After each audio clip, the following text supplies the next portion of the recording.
ये देखिए दोस्तों, इतना टेस्टी, इतना कुरकुरा नाश्ता, इसके आगे समोसे कचौड़ी सब फेल हैं। आप इसी के दीवाने हो जाओगे। और इसे बनाना बहुत ही आसान है। इसके लिए हमें ज़्यादा सामान की भी ज़रूरत नहीं पड़ती। हेलो दोस्तों, कुकिंग एंड बेकिंग विद महक में आपका स्वागत है। चलो इस नाश्ते को बनाने की तैयारी करते हैं। इस नाश्ते को बनाने के लिए हमें ज़्यादा सामान की ज़रूरत नहीं पड़ती है। 2 से 3 चीज़ों में ही बन जाता है ये, और घर के सामान से ही बनकर तैयार हो जाता है। इस नाश्ते को बनाने के लिए मैंने लिए हैं 4 उबले हुए आलू। अगर आपके आलू का साइज़ बड़ा हो तो आप 3 भी ले सकते हो, और अपने क्वांटिटी के हिसाब से कम या ज़्यादा कर सकते हो। मैंने 4 लिए हैं, छोटे छोटे हैं। अब इनको मैं अच्छे से छील लूँगी। चारों आलूओं को छिलका पूरा उतार के इनको हमें मैश करना है। ये देखो, धीरे धीरे करके मैंने ठंडे कर रखे थे, तो इसलिए अच्छे से छिलका उतर गया है। मैंने चारों आलूओं के छिलके उतार लिया है, और जो कांटे वाली चम्मच होती है ना, उससे हमें इसको मैश कर लेना। आप चाहो तो ग्रेट भी कर सकते हो। मैंने इससे ही इनको मैश कर लिया है, क्योंकि इसमें कोई भी लम्स वगैरह, गुठली वगैरह नहीं रहनी चाहिए। इसको अच्छे से मैश करना है दोस्तों। आप चाहो तो ग्रेटर से ग्रेट भी कर सकते हो। मैंने इनको अच्छे से ऐसे ही ग्रेट कर लिया है, पूरा मैश कर लिया है। बिल्कुल भी इसमें लम्स वगैरह नहीं रहा है। इनको ऊपर नीचे करते हुए अच्छे से मैश कर लिया है। मैश करने के बाद हम इनको रखेंगे साइड में।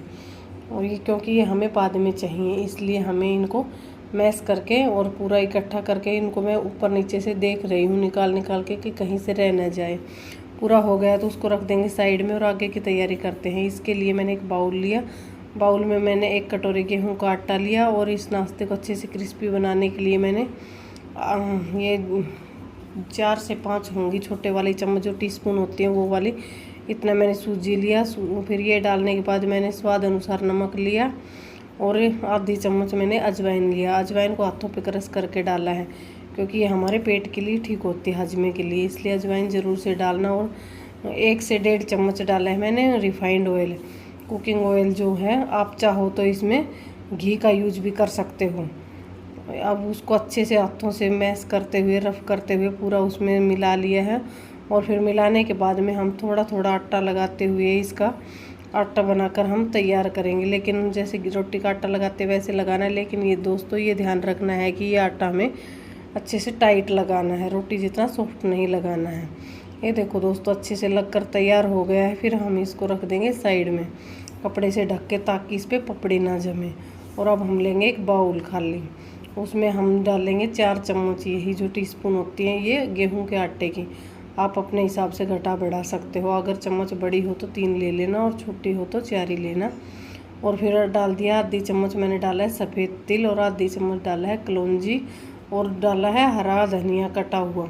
आप चाहो तो इसकी जगह कस्तूरी मेथी भी ले सकते हो, और करी पत्ता भी काट के ले सकते हो, और नहीं है तो हरा धनिया भी डाल सकते हो। अब इसमें हम थोड़ा थोड़ा पानी डालते हुए इसकी सलरी तैयार करेंगे, घोल तैयार करेंगे। ये घोल हमें ना तो ज़्यादा गाढ़ा रखना है, और ना ज़्यादा हमें पतला करना है। और दोस्तों, तब तक मैं ये कर रही हूँ, अगर आपको मेरी रेसिपी पसंद आ रही है तो मेरी वीडियो को लाइक करें, शेयर करें, और कमेंट करके बताना आपको ये रेसिपी कहाँ से कैसी लगी और कहाँ से देख रहे हो। और अगर चैनल पर नए हो तो मेरे चैनल को ज़रूर से सब्सक्राइब करना दोस्तों। ये देखो दोस्तों, सलरी बनकर तैयार हो गई थी, उसको मैंने रख दिया है साइड में। और फिर उसके बाद मैंने लिए हैं जो हमने आलू रखे थे साइड में, उनको लिया है। उनमें डाला है आधी कटी हुई प्याज, और 1 हरी मिर्च। आप चाहो तो हरी मिर्च को स्किप करके लाल मिर्च का यूज कर सकते हो। अगर ज़्यादा खाते हो तो दोनों डाल लेना।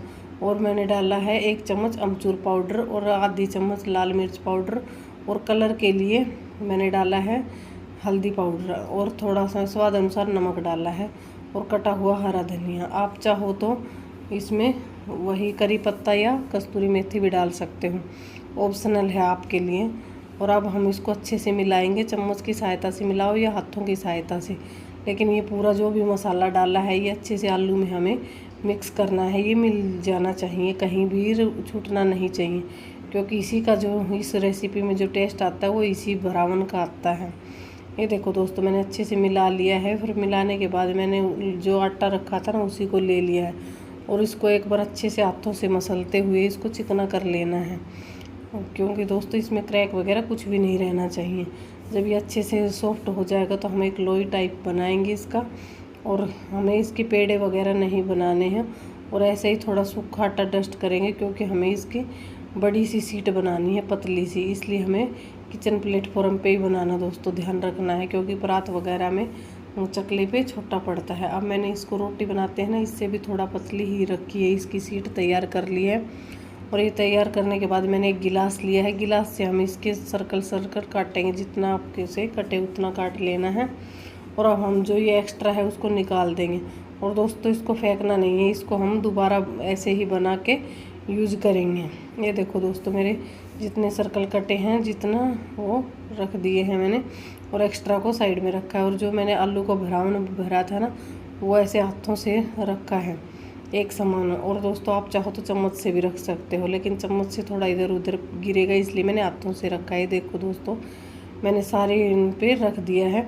और अब हम इनको हाथों से उठाते हुए जैसे कचौरी भरते हैं ना, ऐसे ही इसको पूरा बंद कर लेंगे। अगर आप चाहो तो ये एक्स्ट्रा आटा इसको निकाल भी सकते हो, और नहीं तो इसमें गोल करके इसमें ऐसे ही फैला सकते हो। हाथों से गोल करेंगे और थोड़ा थोड़ा फिर हथेली की दाब से इसको दबा देंगे।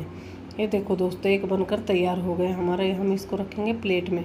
और अब मैं दूसरा बनाकर दिखा देती हूँ। ये देखो मैंने उठा के इधर इस किनारे से पकड़ते हुए, और जो आलू का मिक्सचर उसको गुट्ठे से या उंगली से अंदर की साइड दबाते हुए इसको भी ऐसे पकड़ के हम पूरा फोल्ड कर लेंगे। और मिश्रण हमारा बाहर नहीं निकलना चाहिए, इसलिए हमें इसे दबाते हुए अंदर कर देना है।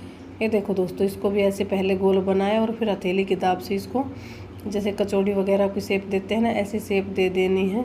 और इसको भी हम रखेंगे प्लेट में। ऐसे ही करके एक एक करके हम सबको तैयार कर लेंगे सारे। ये मैंने सारे तैयार कर लिए हैं और इनको प्लेट में लगा लिया है। और दोस्तों मैंने ले ली है सैलरी, जो मैंने पहले ही बनाकर रख दी थी। अब इसको एक एक उठाएंगे। आप चाहो तो कांटे वाली चम्मच से भी यूज़ कर सकते हो, लेकिन मैंने इसको हाथ से किया है। और दूसरे साइड गैस पे मैंने एक पैन में तेल गर्म होने के लिए रख दिया था। और अब हाथों से उठाते हुए इसमें जो एक्स्ट्रा मिश्रण है, बैटर है, उसको थोड़ा झाड़ के निकाल देंगे। और उसमें डालते हुए जितना आपका बड़ा पैन है उतने उस हिसाब से डाल देना है। मेरे में 5 आए हैं तो मैंने एक बार में 5 डाला है। और अब स्पून से इनको थोड़ा सा इधर उधर खिसका देंगे ताकि आपस में ना चिपके, और ऊपर से थोड़ा तेल इन पे डाल देंगे कि कुकिंग प्रोसेस तेज़ हो जाए। ये देखो दोस्तों इनको अच्छे से सेक लेंगे लो टू मीडियम फ्लेम पे। हमें इसकी फ्लेम ज़्यादा हाई नहीं करनी है। और जब ये एक साइड से सिक जाएंगे तो हमें इनको चम्मच की सहायता से पलट देना है।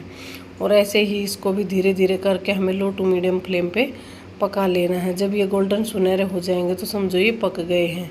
और अंदर का बैटर तो हमारा पका हुआ ही है, बाहर का ही पकाना है दोस्तों। और जब ये अच्छे से पक जाएं तो हमें झारे की मदद से या स्पून की मदद से कैसे भी करके इनको प्लेट में निकालना है। मेरा झारे की साइज़ दोस्तों छोटी पड़ रही थी, तो ये एक बार में 3 आए।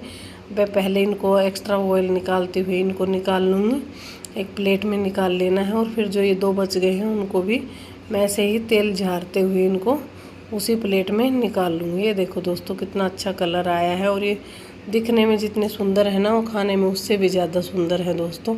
अब मैं एक बार और दिखा देती हूँ आपको।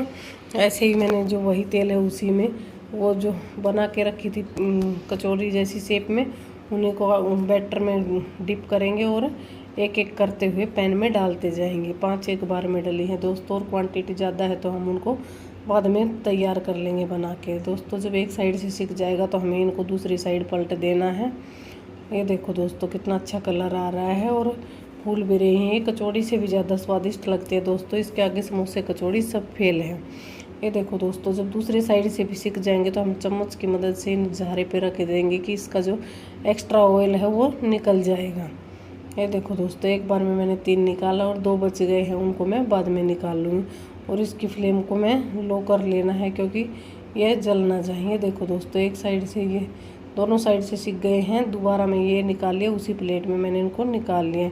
दोस्तों एक बार मेरे कहने से इस रेसिपी को ज़रूर से ट्राई करना और कमेंट करके बताना ये रेसिपी आपको कैसी लगी और कहाँ से देख रहे हो। और चैनल को ज़रूर से सब्सक्राइब करना दोस्तों। ये देखो दोस्तों कितने सुंदर हैं। ये जितने देखने में सुंदर हैं बनाने में उससे भी आसान और खाने में उससे भी स्वादिष्ट हैं दोस्तों। एक बार इस रेसिपी को ज़रूर से ट्राई करना। और बाय बाय दोस्तों, कल फिर मिलेंगे एक और नई रेसिपी के साथ में। बाय बाय दोस्तों।